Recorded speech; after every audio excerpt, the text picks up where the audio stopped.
Hello and welcome to this episode of the Wanky Thoughts podcast.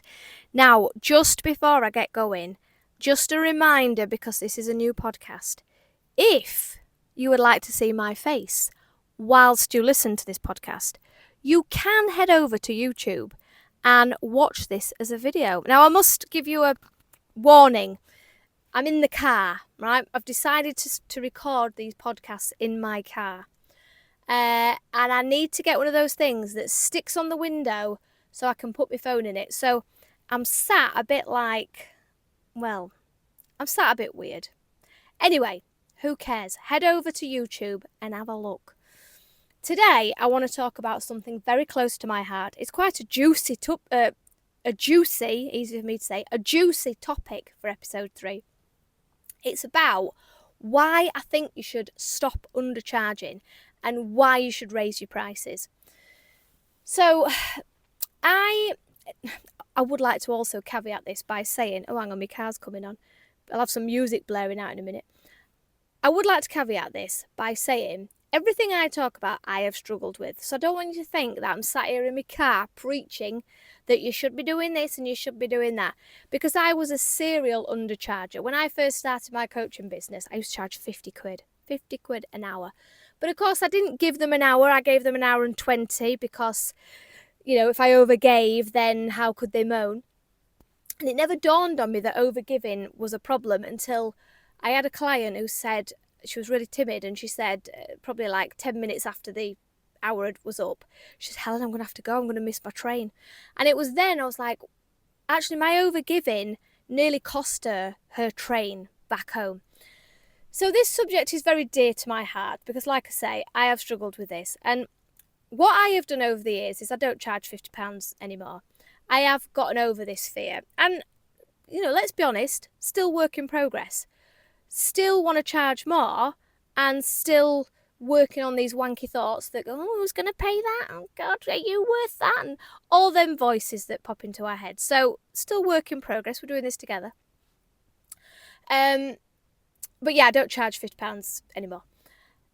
Now, the reason... that's where I was going with that. Because what I had done over the years is every time I launched something or every time I, announced it, I'd go, right, I'll put the price up by 50 quid.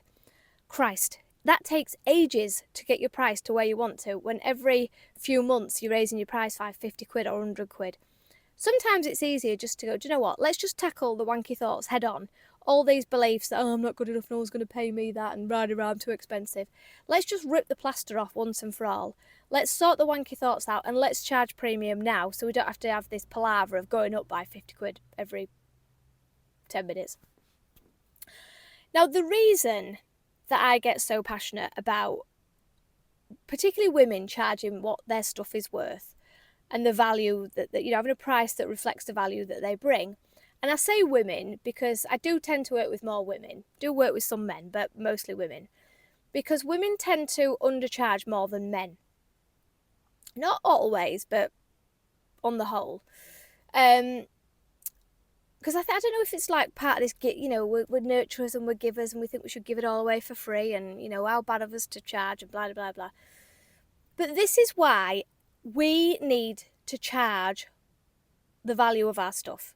The value of our coaching or whatever it is we offer. Because there is a massive injustice in the world. You don't need me to tell you this, But this flipping gender pay gap, I mean, it's ridiculous. And they're saying it'll take 12,000 years for women to be paid equally, which I think is absolute claptrap. If you've got a job to be filled and you can afford to pay a man it, why not pay a woman it? Anyway, going off on a tangent. So, of course, women need to be paid fairly and equal to men. I think we're all in agreement with that. But we can see logic is not prevailing here. So men are not going, actually, you're damn right. Let's sort this out immediately. They're dragging their heels a little bit. Now, let's think about this. If women, us, business owners, are going, do you know what? I'm not even going to pay myself fairly. It's my own bloody business. I know the value I bring, and I can see the value I bring. In fact, my clients will tell you the value I bring. I've got testimonials coming out of my ears. But yet we go, yeah, but I'm not going to charge what I'm worth because I don't want to appear greedy, and I don't want to appear like a money grabbing witch, and I don't want my clients to think I'm all about the money, and I want to be inclusive and all of this jazz. If we are thinking like that and we are not paying ourselves fairly, why on earth are men, or these people in the power who hold the purse strings, why on God's green earth would they pay a woman what she's worth? If we as women will not even pay ourselves what we are worth, and it's our flipping money that we're paying ourselves with, we've earned it, and we are still reluctant to pay ourselves what we're worth and charge people what we're worth.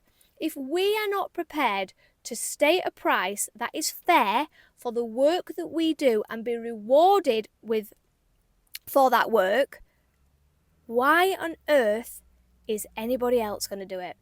And I think this is such an important message to carry with you every time you, because this is what we do, isn't it? We go, right, I want to charge $7,000 for my offer, but I know she can't afford it. We tell ourselves before the call even starts, we tell ourselves she can't afford it, or she can't. We've got no flipping idea if she can afford it or not. And quite frankly, whether she can or can't afford it is none of our business, right? The price is the price. You do not go into Tesco's and Mr. Tesco's is going, oh, I hope she can afford them beans. Couldn't care less. The price is the price. And this is what we need to take with us. When you've got your price in your head, right? I want you to say that price on the call, because in the back of your mind, I want you to have this belief, this mantra, that if you don't charge what you are worth, what your offers are worth, and the value that you bring, there is thousands of women out there who will be continued to be taken advantage of and underpaid and not paid fairly. And this gender pay gap will never, ever, ever disappear.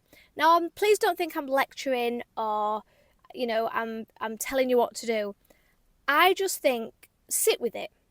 Just sit with this idea that if I don't charge what I'm worth, other women will suffer. Now, I don't say this because I want you to feel bad or I'm trying to make you beat yourself up. I don't want any of that. I just want you to think, because thinking this new thought that, yeah, I've got to charge what I'm worth because everyone else is going to suffer, this is replacing the wanky thoughts. So the wanky thoughts that you might have are, no one's going to pay me that much, or it's too expensive, or I shouldn't be greedy, or I should be grateful for what I've got, or whatever. This new idea that, yeah, I've got to go out there and charge what my stuff's worth because it's fair and I'm doing a disservice to all the other women. That will replace the old wanky thoughts, so that when you are on a sales call, you won't be discounting, or you won't give them your lower price, because your brain will go, yeah, absolutely. Tell them it's $7,000 or $10,000 or whatever it is you're going to charge. Tell them that price, because it will be so ingrained in this supercomputer of yours in your mind that runs your life on autopilot that, oh my God, yes, we are doing a disservice if we don't charge the full amount.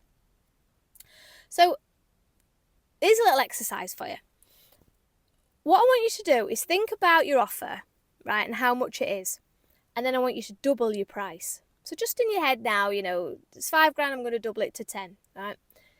And I just want you to sit with that thought, that idea that you're going to double your prices. And I want you to see what thoughts come up, what wanky thoughts come up.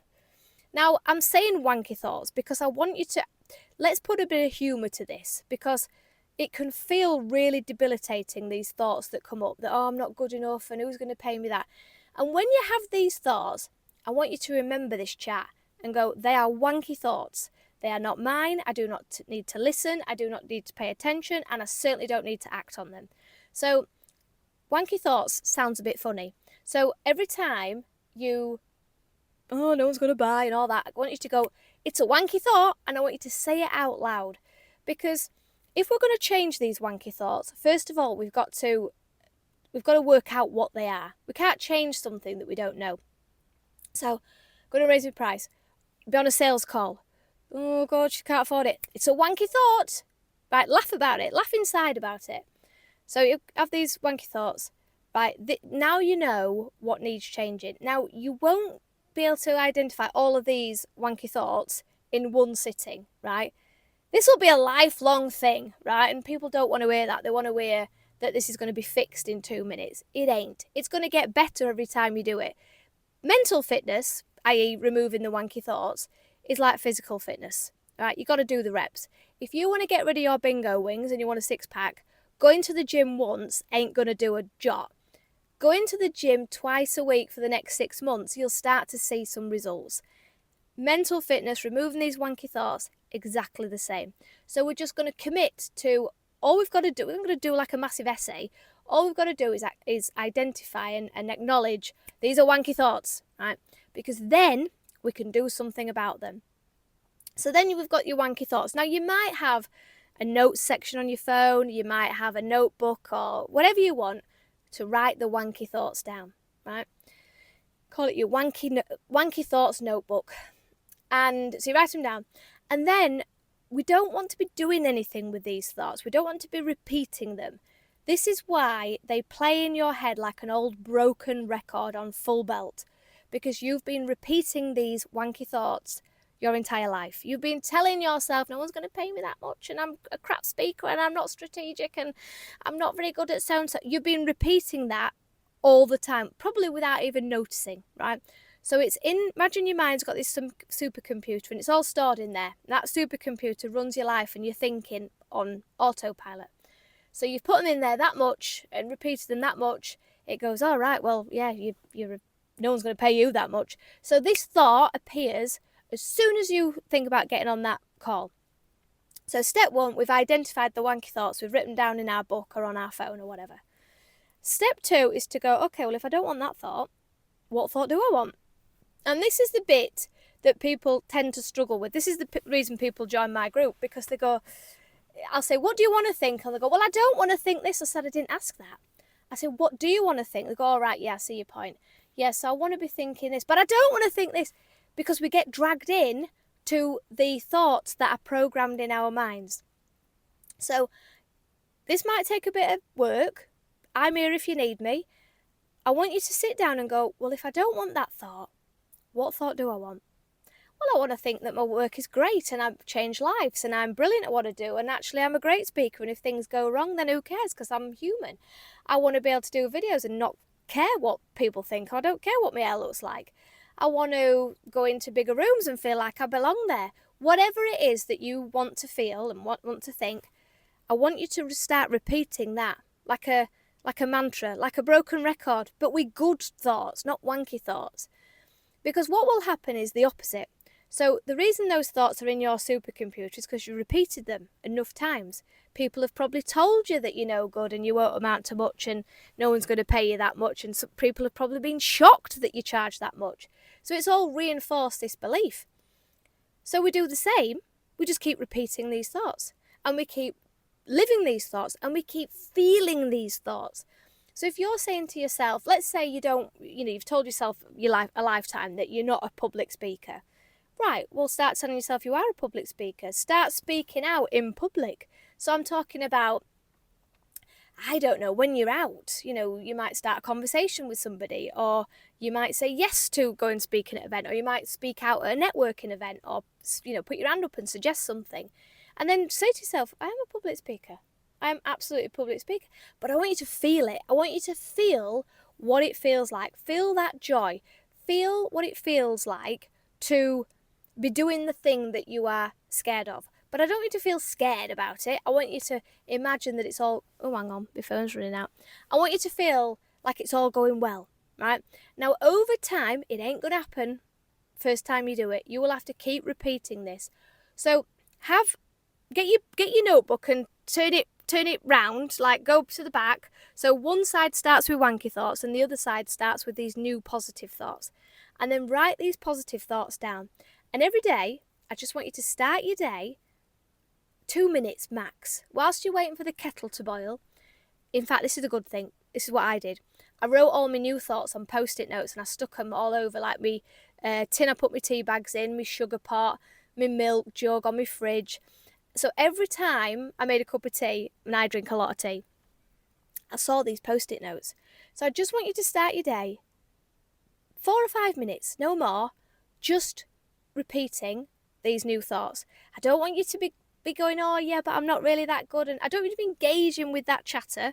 Just park that chatter to one side and just go, okay, but yeah, I am a good speaker. I am good at videos. I am worth that. And over time, remember the gym, doing the reps. You do the reps enough times, I promise you, in a week's time, 2 weeks' time, 3 months' time, 6 months' time, you and your business will be in a very different place because those wanky thoughts won't pop up anymore. What will pop up automatically is these new, helpful, positive thoughts, which, let's face it, are going to help you to build a business, because trying to speak on stage when your mind is going, you don't belong here and you're crap and no one's going to listen and you're going to forget your words, is very, very difficult. So let me know if you're going to try it. Send me an email. I'll put again, I'm pointing like I know what I'm doing, the show notes or whatever they're called. I'll put my email address in there. Send me an email. Let me know if you try it. Let me know if you're struggling, because I might have some more tips for you. And of course, if you want to come and join my world, inquire about that as well. You don't have to do this alone. It is quite hard to do it alone. I needed to get help. There's no shame, or you don't should have to do this by yourself and all that, again, wanky thoughts that we tell ourselves that we're supposed to do all this by ourselves. But let me know how you get on.